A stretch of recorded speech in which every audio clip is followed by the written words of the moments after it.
Hello friends, मैं Chandni Pandey. Welcome you and YouTube channel.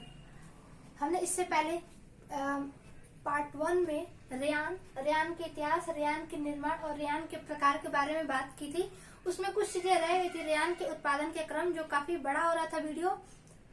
हमारी video जो 4 GB का हो गया था, जिसकी वजह से मुझे थोड़ा सेकंड पार्ट बनाना पड़ा।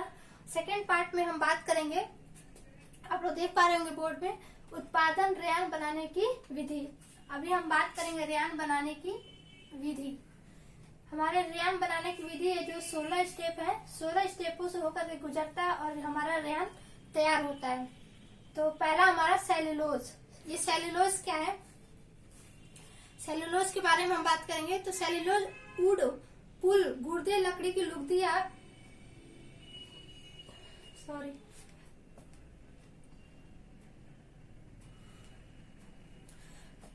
लकड़ी की जो लुगदी होती है, जो उसका लकड़ी काटने के बाद छोटा छोटा उसमें मिलता है, देखा होगा आपका खुज्जा तैयार होता है।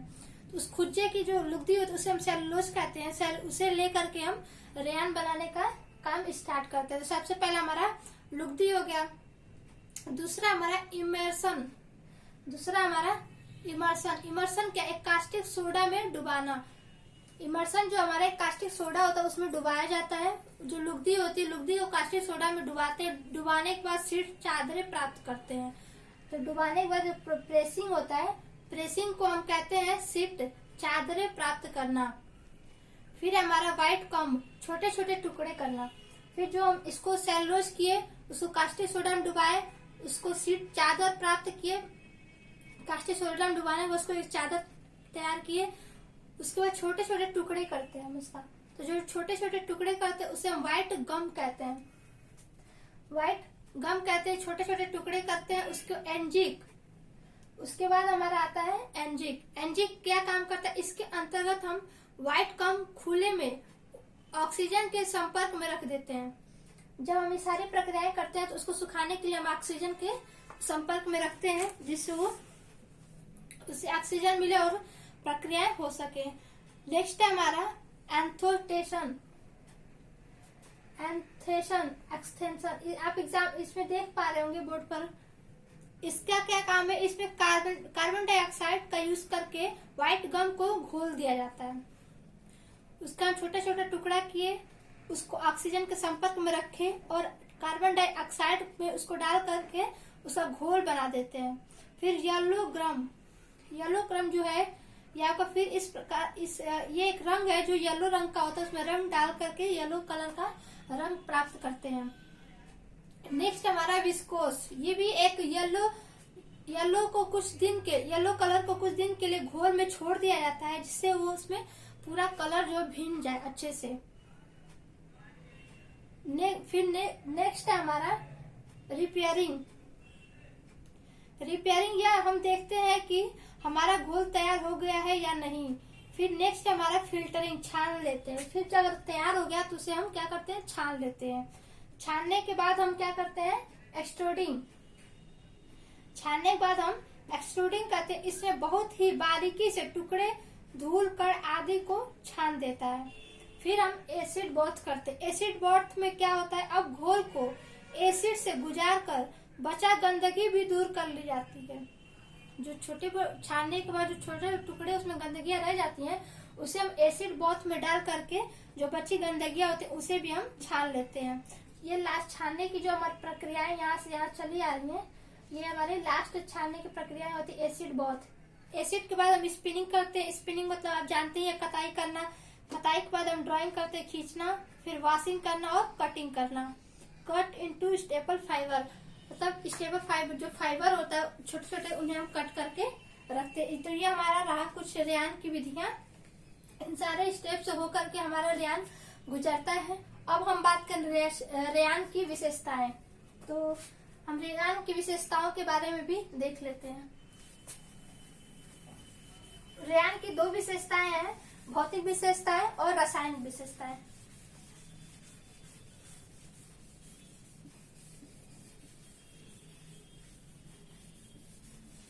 तो सबसे पहले हम बात करेंगे भौतिक विशेषताओं के बारे में। यहाँ पे लिख लेते हैं 5वां।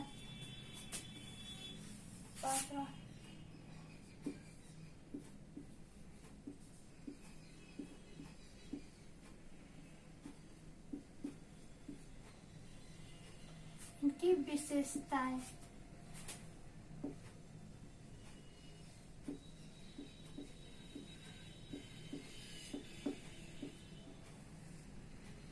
ये दो है, पहला है भौतिक विशेषताएं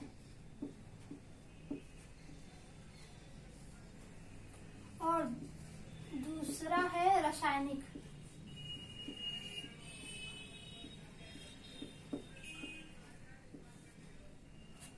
पहला है भौतिक और दूसरा है रासायनिक विशेषताएं। तो सबसे पहले हम भौतिक के बारे में बात करेंगे। तो भौतिक क्या संगठन, इसके 50% सेल्यूलोज और 50% आपका रसायन होता है। तो इसमें हम देखेंगे सबसे पहले संगठन। संगठन में आपका भौतिक जो है, भौतिक आपका 50% होता है और रसायन भी आपका 50% ही पाया जाता है। दोनों में इक्वल परसेंटेज होते हैं। संगठन के लिए इसकी सूक्ष्मदर्शी रचना निर्माण विधि पर निर्भर करती है। जो भौतिक है, इनकी जो सूक्ष्म रचनाएं होती हैं, वो हमारी जो छोटी छोटी रचनाएं जो उनकी होती हैं, वो सूक्ष्मदर्शी रचना जो होती है उनके निर्माण पर निर्भर करती है। इनकी सूक्ष्मदर्शी रचना, सूक्ष्मदर्शी रचना ये निर्माण पर निर्भर करती है, इसलिए कि हम जैसा आकार देंगे, जैसा निर्माण करेंगे, उस तरह हमारे सूक्ष्मदर्शी में दिखाई देगा। मैं आपको चित्र के माध्यम से भी दिखाने की कोशिश करूंगी, वीडियो में आप जरूर देखिएगा। मैं सारी चीजें स्टेप बाय स्टेप दिखाऊंगी। सूक्ष्मदर्शी रचना ये क्या होता है, निर्माण पर निर्भर होता है। एक सेकंड, सॉरी।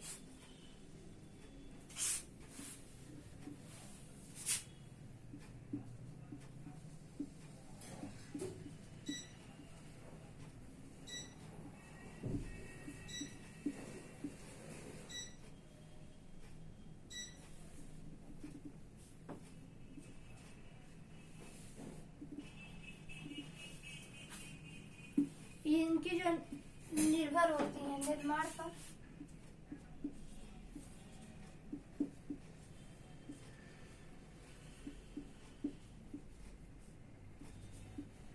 ये निर्माण पर निर्भर होती हैं और इसे हम इच्छा अनुसार लंबा छोटा मोटा कर सकते हैं। यह रुई के समान जलता तथा जलने के उपरांत पिघल कर काले दाने के रूप में बदल जाता है। मजबूत ऊन से अधिक परंतु रेशम से कम होता है। आप लोग चित्र में देख पा रहे होंगे कि रेशम से कम होता है। इसके कारण इसे सावधानी पूर्वक हाथों से दबाकर धोया जाता है। इसका ताप का सुचालक होता है। इसे गर्मी के प्रयोग किया जाता है। इसके हम क्या करते हैं, गर्मी में उपयोग करते हैं। इस पर रगड़ एवं घर्षण का बुरा प्रभाव पड़ता है। इस पर सिलवट पड़ती है। रेयान पर प्रकाश का हानिकारक प्रभाव पड़ता है। नेक्स्ट हमारा रसायन। रसायन में हम अम्ल क्षार के बारे में बात करेंगे। पहला है हमारा अम्ल, दूसरा हमारा क्षार। अम्ल क्षार के बारे में बात करेंगे और विरंजक के बारे में बात करेंगे। तीसरा हमारा विरंजक। ठीक, चौथा है रंग। चौथा है रंग और चौथा हो गया रंग। पांचवा है पसीना।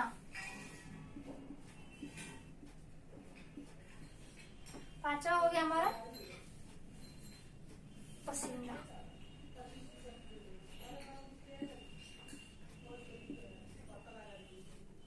तो सबसे पहले हम बात करेंगे अम्ल के बारे में।